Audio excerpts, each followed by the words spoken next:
வெற்றி களிப்போடு வந்து காட்டினால்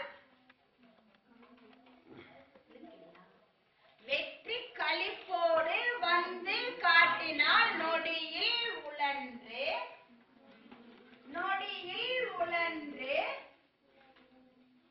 துணிந்து வாழலாம். நொடியில் உழன்று துணிந்து வாழலாம்.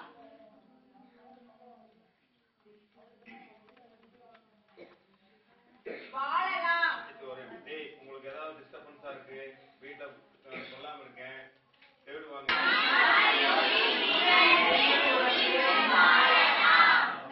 அடுத்த பக்கத்துல அந்த கோடிட்ட நிறம் பக்கத்துல இடம் இருக்கு பாத்தியா, அந்த இடத்துல மாடு -2 இந்த நேரம் இருக்கு. இந்த இடத்துல எழுதிக்கோ. இந்த இடத்துல ஏத்தில, இந்த இடத்துல ஏத்தில. மாடு 2, மண்ணு 2, மதில் 2, வெற்றி 2. மாடு 2, மண்ணு 2, மதில் 2, வெற்றி 2. வெற்றி 2. சரிங்களா? இப்ப பார்க்கலாமா? என்னன்னு பார்க்கலாமா? வெற்றி களிப்போடு வந்து காட்டினால் நொடியில் வெற்றி கலந்தை வந்து காந்தி நொத்தி தும்பை பாவை. 8 வந்துருக்குதா? மொத்தம் 12 இருக்குது. அதுல 8 முதல்ல நம்ம பார்க்கணும்.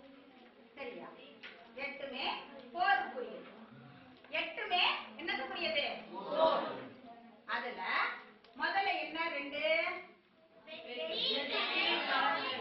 என்ன 2?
மண்ணாசை கொண்டு வரும் மன்னனை எதிர்த்தல் காந்தி.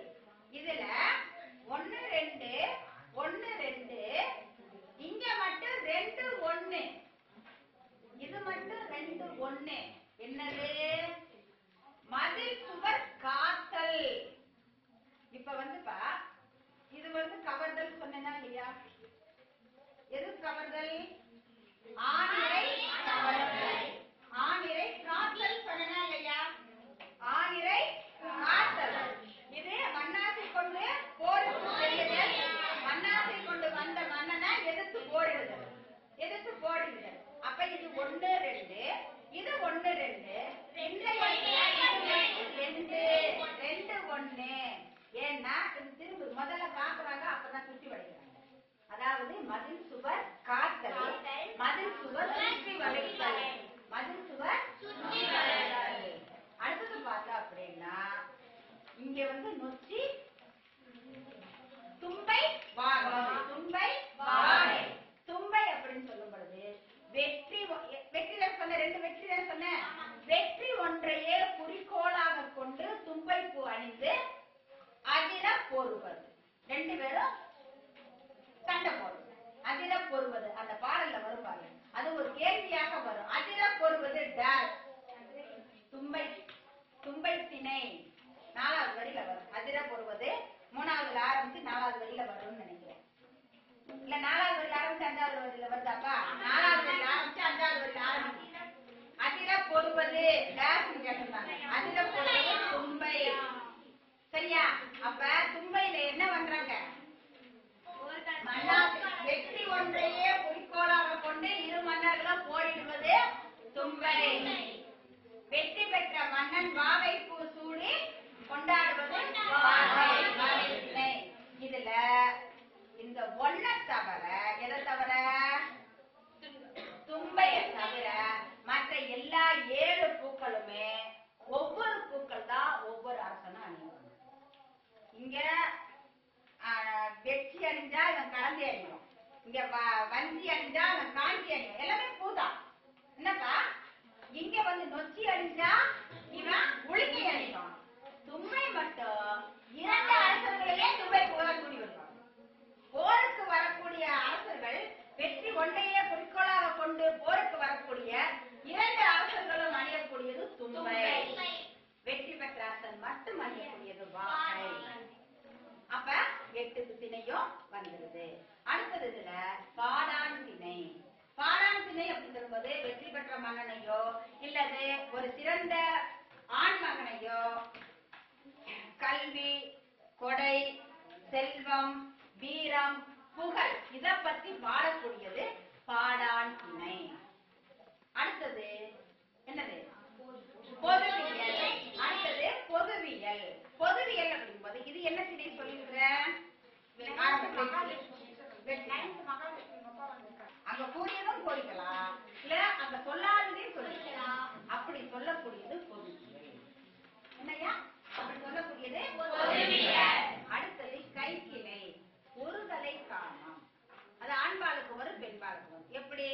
ஒரு பொண்ணு விரும்பலாம், ஆண் விரும்பாமல் இருக்கலாம். இல்ல ஆண் விரும்பினா பொண்ணு விரும்பாமல் இருக்கலாம். இதுதான் ஒரு தலை காமம். அடுத்தது பெருந்திணை, பொருந்தா காமம். இது வந்து அகத்திணைக்கும் வரும். குஞ்சு முல்லை மருதம் இதழ் பாலை கைக்கிளை பெருந்திணை. அது 7 திணை. அகத்திணையில 7 திணையிலையும் கைக்கிளை பெருந்திணை வரும். புறப்பொருள புறத்திணையிலையும் 11ஆவதாகவும் 12ஆகவும் கைக்கிளை பெருந்திணை வரும். பெருந்திணை வந்து பொருந்தா காமம். 10 வயசு பிள்ளைக்கு 50 வயசு பெரியவரை கல்யாணம் பண்ணி வைக்கிறது, இல்லாட்டி வயதான அம்மா ஒரு சின்ன பையனை விரும்புறது, இதெல்லாம் பொருந்தாத காமம். அது என்னது? பெருந்திணை. சரியாப்பா? இப்ப புறத்திணை அதோட முடிவு. சரியா? புறத்திணை புரிஞ்சுதாப்பா? அடுத்தது 216 பா வகை. பா வகை 216 எடுத்துக்கோ. நல்லா கற்பனை பண்ணிக்கலாம். சரியா? இப்ப பா வந்து 4 வகையா?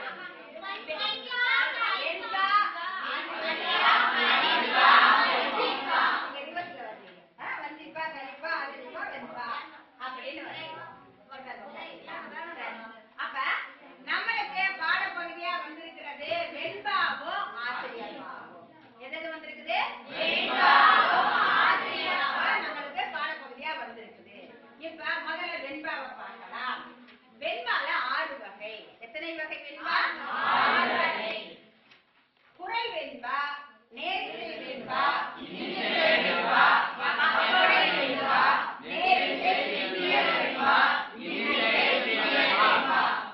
இது நம்ம நல்லா மனப்பாடம் பண்ணி இருக்கிறோம். நல்லா சவுண்ட் வருது. சரி, அப்ப ஒரு பாடலை கொடுத்திருந்தாங்கன்னா அது எப்படி, எந்த பாடல் அப்படின்னு எப்படி கண்டுபிடிக்கிறது? முதல்ல அது வெண்பாவா ஆசிரியப்பாவா கண்டுபிடிக்கணும். எப்படி கண்டுபிடிக்கிறது சொல்லுங்க? பொது இலக்கணத்தை பார்த்து என்ன பண்ணுவீங்க? இது வெண்பாவின் பொது இலக்கணம் அமைஞ்சிருக்கா, அதனால இது வெண்பா. இது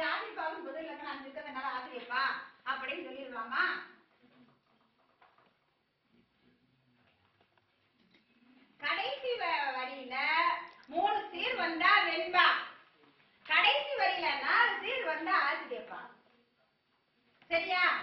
வெண்பா எப்படி இருக்கு? 3 சீர். ஞாபகம் இல்லைன்னா குறளை நினைச்சுக்கோ. குறள் நினைச்சுக்கோ, திருக்குறளை நினைச்சுக்கோ. கடைசி வரியில எப்படி இருக்குது? 3 வரியா? இதுல எத்தனை வரி வரும்? 4 சீர். இதுல 3 சீர், 4 சீர். முதல்ல இது வெண்பாவா ஆசிரியப்பாவான்னு கடைசி வரியா பார்த்தோன்னே கண்டுபிடிச்சு. வெண்பா அப்படின்னா இது வெண்பான்னு பக்கத்துல எழுதிக்கலாம். இல்ல ஆசிரியப்பா அப்படின்னா பக்கத்துல எழுதிக்கலாம். முதல்ல வெண்பாவா இருக்குதுன்னு வச்சுக்கோங்க. 3 சீர் கொண்டு வந்திருக்குது வெண்பான்னு பாத்துக்கலாம். அதுல 2 அடி மட்டும் வந்தன்னா குறள் வெண்பா, 4 அடி வந்தா நேரிசை வெண்பா, இன்னிசை வெண்பா, 5க்கு மேல வந்தா பக்ரோடை வெண்பா, 3 அடி மட்டும் வந்தா நேரிசை வெண்பா, இன்னிசை வெண்பா. சரி, இப்ப குறள் வெண்பாவோ நம்ம சுலபமா பாத்திரலாம், பக்ரோடை வெண்பாவையும் நம்ம சுலபமா பாத்திரலாம். ஆனா அந்த நேரிசை இன்னிசையோ சிந்தியலோ நம்மளுக்கு கொஞ்சம் இழுப்படியா இருக்கும். இருக்குதா இல்லையா? இருக்குது. இப்ப முதல்ல இவங்களை விட்டுட்டு இவங்களை மட்டும் பார்த்துக்கலாம். இப்ப 4 அடி என்னப்பா? நேரிசை இன்னிசை அப்படிங்கறத முதல்ல பிரிக்கிறதுக்கு எப்படி வந்தது? 4 அடி இருந்துச்சுன்னா 4 அடிக்கு பேர் என்ன? அளவடி. 3 அடிக்கு பேரு சிந்தடி. 2 அடிக்கு பேரு குறளடி. 5 அடிக்கு பேரு நெடிலடி. 6 அடிக்கு பேரு களி நெடிலடி. இப்ப பக்ரோடைங்கிறது நெடிலியா வரலாம், களி நெடிலடியாக வரலாம். அப்ப இது இன்னிசையும் நேரிசை எத்தனை எது வரும்? என்னவா வரும்? என்ன அடியா வரும்? இதுதான் சிந்தடி, இது குறளடி, இது அளவடி. 4 வரி அளவடியாக வரும். நான் சொல்றதெல்லாம் கவனிச்சுட்டே வந்தீங்கன்னா வெண்பாவின் இலக்கணம் தன்னால வந்துடும். என்ன? இப்ப குறளடியில நம்ம 3 நம்ம சீர்படுத்தி வாய்ப்பாடு எழுதுறோம்லப்பா. சீர்படுத்தி வாய்ப்பாடு எழுத தெரியுமில்ல? அதையும் கொஞ்சம் பாத்துக்கலாம். அந்த இதுல கடைசியில வாய்ப்பாடு எதை கொண்டு முடியும்னு சொல்லி எழுதுறோம். ஏதாவது நான் என்ன ஆசிரியப்பாவுக்கு வரல, நான் என்ன வெண்பாவிலே இருக்கிறேன். சொல்லுங்க. சீர்பிரித்து வாய்ப்பாடு எழுதுறோம்ல, இல்லையா? அதுல அந்த கடைசி சீர் இருக்குல்ல, சிறப்புன்னு வருது இல்லையா? என்ன அதை எப்படி பற்றி என்ன எழுதுவீங்க?